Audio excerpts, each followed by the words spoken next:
وارث ہیں، مالک نہیں۔ مالک اور ہوتا ہے، وارث اور۔ امام حسین علیہ السلام آپ اپنے باپ کے وارث ہیں۔ جب بیٹا وارث ہوتا ہے تو باپ کا مالک ہونا ضروری ہے۔ جب امام حسین نبیوں کا وارث ہے تو پھر جناب علی کو مالک ثابت کرو۔ جناب علی مالک۔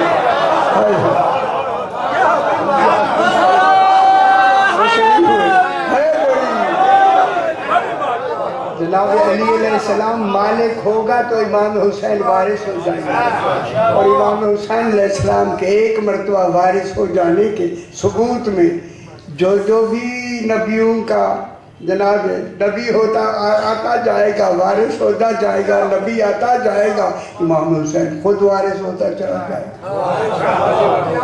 وارث ہونے کے لیے 2 شرطیں ہیں، مشکل نہیں پڑنے گا۔ وارث ہونے کے لیے 2 شرطیں ہیں۔ پہلی شرط یہ ہے وارث وہ ہو سکتا ہے جو اس شے کو خود اپنی قیمت سے خریدے۔ اگر یہ قبلہ سے اپنی قیمت سے خریدے، 2 عادل گواہوں کے سامنے قیمت دے۔ اگر آپ میرے ساتھ ہیں تو میں جملہ کہہ دوں، علی خریدے کیوں جو خود بیک گیا ہو، جو رضاؤں کے بدلے میں بک گیا ہو وہ کیوں خریدے گا؟ جناب علی نے آدم کو خرید کر مالک نہیں ہوا۔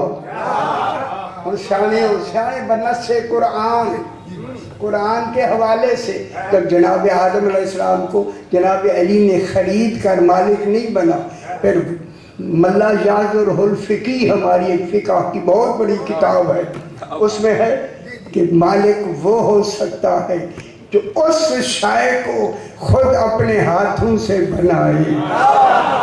اگر آپ کو سمجھ آ رہی ہے، پھر آدم کو جن ہاتھوں نے بنایا ہے، بنانے والے کو مالک کہتے ہیں۔ وہ کون ہے؟ جناب علی علیہ السلام۔ چونکہ زیارت وارثہ کی میں اپنے وقت کے اندر ہی بالکل سی مکمل کرتا ہوں، کیونکہ میری بات بہت سارے پڑھنے والے لوگ ہیں۔ زیارت وارثہ کے بارے میں حکم ہے کہ جو شخص اس کو پہلی مرتبہ رسول نے فرمایا، جو شخص اس کو صدق دل سے پڑھے، سچے دل سے پڑھے، کیونکہ رسول پاک نے پہلی مرتبہ اپنی زبان مبارک سے صدق کی لفظ کو دہرایا تو مکہ مدینے والوں نے کہا مولا دل بھی سچے ہوتے ہیں، فرمایا ہماری ولایت آتے ہی سچے دلوں میں۔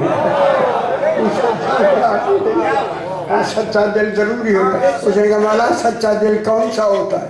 فرمایا سچا دل وہ ہوتا ہے جو صدق دل سے اقرار ولایت علی۔ خوش ہوا کرو، خوش ہوا کرو، سبحان اللہ۔ جس نے سچے دل سے ایک مرتبہ اقرار ولایت علی کر لیا، مرنا ہر ایک نے ہے۔ میں لفظ جلدی سے کہہ دوں، وہ کہیں بھی جا کے مرنا ہے، کہیں بھی دفن ہو جائے۔ معلوم ہوتا ہے دفن ہونے کے لیے مرنے والے کا کمال چاہیے، جگہ کا کمال نہیں۔ جگہ خود متبرک ہو جاتی ہے، کہیں بھی دفن ہو جائے۔ اس کی قبر ایک فرسخ کشادہ ہو جاتی ہے۔ فرسخ کہتے ہیں 3.5 میل کو۔ جب ایک مومن کی قبر 3.5 میل کشادہ ہو جائے تو پھر وادی السلام کی وسعت کیا ہوگی، کربلا والوں کی وسعت کیا ہوگی، جنگ صفین والوں کی وسعت کیا ہوگی، جنگ بدر والوں کی وسعت کیا ہوگی۔ اللہ پھر فرمایا اگر کوئی یہ پڑھنے والا فوت ہو جائے، دفن ہو جائے، میرا 12واں فرماتا ہے جب میرا ظہور ہوگا سب سے پہلے میں اسی کی قبر پہ جا کے اسے قبر سے اٹھا کے زندہ کر کے اپنے ناصرین میں شمار کر لوں۔ کیسے ناصرین ہوں گے میرے امام زمانہ؟ اللہ پھر میرے امام نے فرمایا، انہوں نے ذرا خیال فرمایا، جو یوم عرفہ، عرفہ کہتے ہیں 9 ذی الحج کو، اچھی نہیں لگ رہی بار بار کی بات، یوم عرفہ اس زیارت کو پڑھے، 9 ذی الحج کو زیارت کو پڑھے، اسے 1000 حج کا ثواب ملتا ہے۔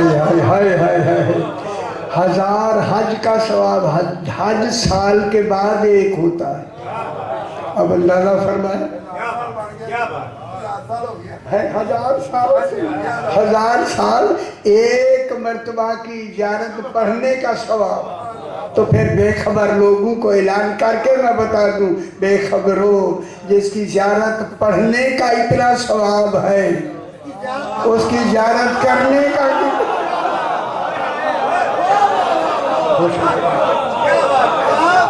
اس کی زیارت کرنے کا ثواب کتنا ہے غریب۔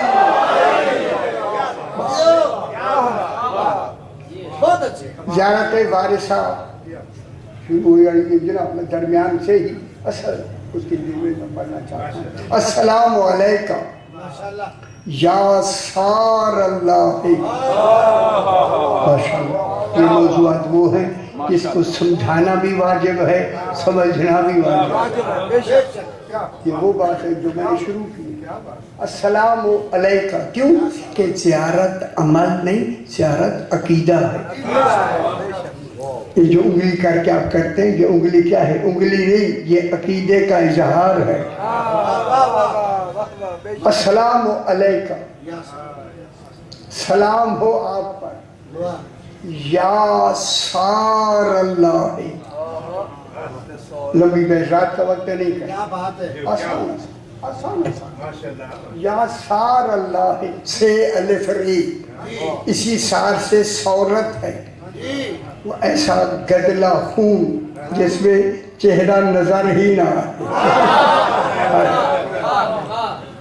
سار مانے خون کا بدلہ، خون کا، خون سمجھتی، خون کا بدلہ، یہ موضوع مشکل ہے اور یہ ماحول مجلس کی، اس لیے ہم پڑھتے ہیں کان میں ان کی صدا آتی ہے، بار بار دہرائی جائے گی، پانی پڑتا رہے گا، جگہ گیری رہے گی، ان کا ذکر ہر وقت ہونا چاہیے۔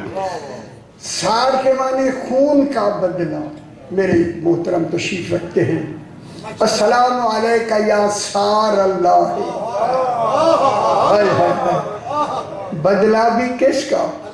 اے اللہ کے، اے سلام ہو اے امام حسین علیہ السلام آپ پر، یا سار اللہ، اے اللہ کے خون کے بدلے۔ میں کروں نا ترجمہ، پھر دوبارہ اے اللہ کے خون کے بدلے۔ بدلے وہ ہوتا ہے پہلے کسی کا خون ہو، پھر اس کا جو بدلہ بنے وہ حسین، اور یہاں پہلا جو خون ہے جس کے خون کا بدلہ ہے وہ کون ہے؟ اللہ۔ یا سار اللہ، تلفظ سمجھ گئے جو سے، اے اللہ کے خون کے بدلے۔ معلوم ہو گیا امام حسین علیہ السلام اللہ کے خون کا بدلہ ہے۔ خیال کرائے سے اگلی لفظ پڑھے، وَبْنَ سارے ہی، اے امام حسین صرف تو خود اپنے اللہ کے خون کا بدلہ نہیں، وَبْنَ سارے ہی، اے اللہ کے خون کے بدلے کے بیٹے۔ باپ بھی سار اللہ، بیٹا بھی سار اللہ، کمال ایک ہے وجود دو ہیں۔ جناب علی بھی صاحبانی علم بیٹھے، جناب امام حسین علیہ السلام بھی اللہ کے خون کا بدلہ جناب علی علیہ کل سمجھ آتی تھوڑی جی ذرا توجہ فرما رہا ہوں، زیادہ نہیں، تھوڑی جی. امام حسین علیہ السلام بھی اللہ کے خون کا بدلہ، وابنا سارے ہی، اور جناب علی بھی اللہ کے خون کا بدلہ، باپ بھی خون کا بدلہ، بیٹا بھی خون کا بدلہ، اور خون بھی اللہ کا. اگر اللہ کا کوئی خون کر دے تو وہ اللہ کا قاتل کون ہوگا؟ اللہ کا خون ہو سکتا ہے؟ ہم پریشان ہو رہے ہیں. کیا اللہ کا خون ہو سکتا ہے؟ اس کو کہتے ہیں نفی وقوع علم کلام میں، کہ اس کا خون ہو ہی نہیں سکتا. وقوع کی نفی ہو ہی نہیں. خیال ذرا علم کلام میں مشکل ہے. اللہ کا خون ہو ہی نہیں سکتا. کیا اللہ کا خون ہو سکتا ہے؟ خالق کا کوئی مخلوق ہو قاتل ہو سکتا ہے؟ اللہ کا قاتل نہیں ہے. جب اللہ کا قتل نہیں ہے تو پھر خون نہیں ہے. خون نہیں جب اللہ کا قاتل نہیں ہے. یہ نفی وقوع. پھر آتا ہے نفی امکان. اللہ نہ قاتل ہے نہ ہو سکتا ہے. نفی امکان. اللہ قاتل بھی نہیں ہو سکتا. ہو سکتا نفی امکان. قاتل ہے، ہوا یا ہو بھی نہیں، ہوگا بھی نہیں. نفی وقوع. جب اللہ کے خیال کے رائے میرے بابا مشکل درد سنانی ضروری. جب اللہ کا نہ خون ہے نہ ہو سکتا ہے تو پھر اے اللہ اپنی نسبت سے زیارت وارثہ کو بننے کیوں دیا؟ نہیں غور نہیں فرما رہے. اس کا نام زیارت وارثہ کیوں رکھا؟ اے اللہ کے خون کے بدلے، اے اللہ کے خون کے بدلے، اور اللہ کے خون کے بدلے کے بیٹے. باپ بھی خون کا بدلہ، بیٹا بھی خون کا بدلہ. آپ پریشان ہو رہے ہیں میں کیا کروں؟ بات بہت مشکل ہے لیکن دہرانا ضرور ہے. جب اللہ کا نہ خون ہے نہ ہو سکتا ہے پھر اے اللہ تیری نسبت سے یہ زیارت وارثہ ہے. اے اللہ کے خون کے بدلے. امام حسین علیہ السلام اللہ کے خون کا بدلہ، جس کا نہ خون ہے نہ ہو سکتا ہے نہ ہوگا. جناب علی اللہ کے خون کا بدلہ، نہ اللہ کا خون ہے نہ ہوگا نہ ہو سکتا ہے. جب اللہ کا خون ہی نہیں ہو سکتا، نہ ہوگا نہ ہو سکتا ہے تو پھر دونوں کی نسبت اللہ کی طرف ہے کیوں؟ تو پھر اس کا نتیجہ نکالیں. نتیجہ نکالیں کہ امام حسین علیہ السلام کا قتل، جناب علی علیہ السلام کا قتل ان کا قتل نہیں، گویا اللہ کا قتل ہے. یہ غور نہیں فرما رہے. میں کتنی بڑی بات کر رہا ہوں. صاحبان علم ہے، ذرا گل کرو نا. ان گل کی تھے تک پہنچ گئی جناب. ہے گل کے مشکل ہے، سمجھو نا. امام حسین علیہ السلام کا قتل اور جناب علی کا قتل ان کا قتل نہیں، گویا اللہ کا قتل ہے، توحید کا قتل ہے. تو پھر پلٹ کے دوسرا جملہ کہوں، جو ان کا قاتل ہے وہ ان کا قاتل نہیں. ہائے ہائے ہائے. جو ان کا قاتل ہے وہ گویا توحید کا قاتل ہے. ہم جملہ کہہ دیا اگر آپ میرے ساتھ آئیں تو، جو توحید کا قاتل ہے وہ رضی اللہ نہیں ہو سکتا.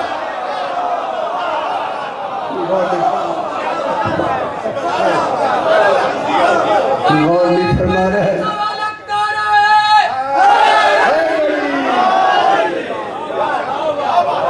گل سمجھ آ گئی؟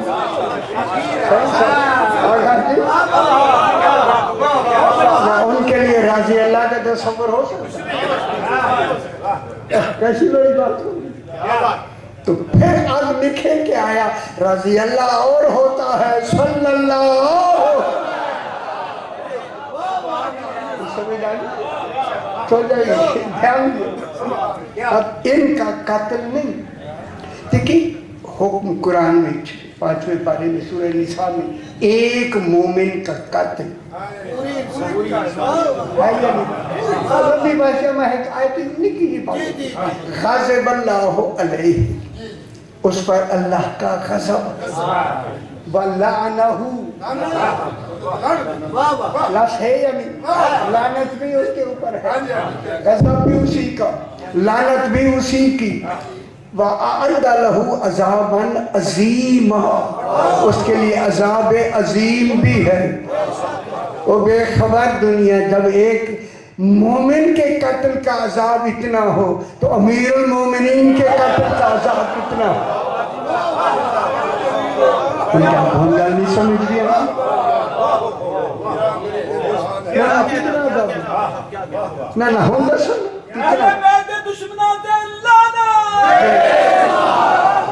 اب دیکھیں ان باتوں کو جب زیارت وارثہ ہے تو ظاہر کرنا ضروری ہے۔ کیا بات ماشاءاللہ ہے اب جناب امام حسین علیہ السلام جناب علی علیہ السلام کا قاتل کون ہے؟ عبد الرحمن ابن ملجم ہے یا نہیں نام ہے؟ تو پھر جب ایک مومن کے قتل کا عذاب اتنا ہے تو جو امیر المومنین ہوگا۔ اب جناب میں ایک واقعہ آپ کو بیان کر کے بات کو آگے بڑھاتے ہیں۔ فتوحات مکیہ اگر آپ کے پاس کتاب ہے نا ایک چھوٹی جی یہ واقعہ موجود ہے، بڑی مشکل سے یہ واقعہ ڈھونڈے گئے۔ وہ لکھتے ہیں کہ ایک شخص ہے بصرہ کا رہنے والا، وہ اپنے گھر میں عبادت کرتا ہے، گھر اس کا چھوٹا تھا، چھوٹا گھر۔ توجہ ہوگی میں تھوڑی جی دیر گل سن لو مکمل گھر میں وہ عبادت کرتا ہے، اسے کہتا ہے کہ پھر بھی گھر میں چھوٹا سا گھر ہو کے نا بچے باتیں سیتے یہ وہ مجھے تسلی نہیں تھی۔ اس کا گھر اتفاق سے سمندر کے کنارے بھی تھا، ذرا دور تھا۔ اس نے کہا کہ میں ذرا سمندر کو دیکھوں شاید کوئی تنہائی کی جگہ ملے۔ سمندر میں اس طرح کی تنہائیوں کی جگہیں عارفین کے لیے ہو جاتی ہیں، عارفین بنا لیتے جو سمجھ گیا میری جملے۔ اس نے آ کے سمندر کے کنارے پہ ایک جگہ دیکھی کہ دو چٹانیں ہیں بالکل برابر، چٹان ہوگی پتھر کی، یہ بالکل برابر کی، ایک تو پانی کے اندر تک ہے ذرا اونچی ہے، ایک چٹان اسی کے ساتھ ملی ہے جو زمین تک ملی ہوئی ہے، ایک حصہ اس چٹان کے ساتھ ملا ہوا ہے، ایک حصہ اس کا زمین تک ملا ہوا ہے۔ زمین سمجھ گئے آنا جانا اٹھنا بیٹھنا کنارے کے ساتھ لگی ہوئی ہے، اچھی خاصی کنارے تک پھیلی ہوئی ہے اچھی طرح۔ اس نے جب اس جگہ کو دیکھا تو خیال کیا کیوں نہ میں یہاں اپنا خیمہ بنا لیا، رہنے کے لیے جگہ بنا لیا۔ اس نے رہنے کے لیے اپنا خیمہ سمجھتے ہو؟ شکر ہے شکر ہے۔ یہ خیمہ کپڑے کا بھی ہوں دے، خیمہ پتنی کن کن چیزوں کا ہوتا ہے۔ اس نے ایک خیمہ بنا کے اسے عبادت کرنی شروع کر دی، اٹھتا اور سامنے سمندر اور سامنے بالکل سورج نکل رہا ہے اور وہ سورج کے سامنے بیٹھ جاتا۔ ایک دن خیال کرائے بابا، ایک دن وہ کہتا ہے کہ میں صبح کی نماز سے تعقیبات سے فارغ ہو کر اپنے اسی حجرے سے کمرے سے نکل کر بالکل اسی چٹان کے اوپر آ کے بیٹھ گیا، فضا بہت اچھی تھی، دن نکلا ہوا ہے، دوسری چٹان سامنے ہے، سامنے سمندر ہے، میں پورے اس کا پورا نظارہ دیکھ رہا ہوں کہ اچانک میرے اوپر سے ایک بہت بڑا پرندہ گزرا۔ پرندہ دیکھو لفظ پرندہ ہے نا،